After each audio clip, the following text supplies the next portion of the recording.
Assalamualaikum. Nama saya Muhammad Ismail bin Roslan.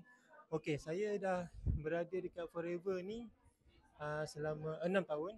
So sebelum ni saya hanya pengguna Tegar Forever Living sebab pada asalnya saya ada sakit angin pasang dan saya ada masalah gastrik. So mula-mula saya minum Forever Aloe Vera Gel dengan minyak ikan. Dua benda ni saya konsisten sebab saya nak settlekan masalah usus saya dan masalah saluran darah. Jadi dua benda ni, produk ni saya konsisten selama hampir 3 bulan. 3 bulan saja untuk rawat masalah yang ada dekat diri saya.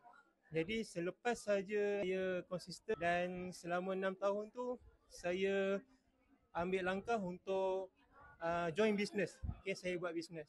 So alhamdulillah dengan bisnes yang Forever bagi kat kita ni, kita boleh dapat income 4 hingga 5 angka setiap bulan. So konsisten je.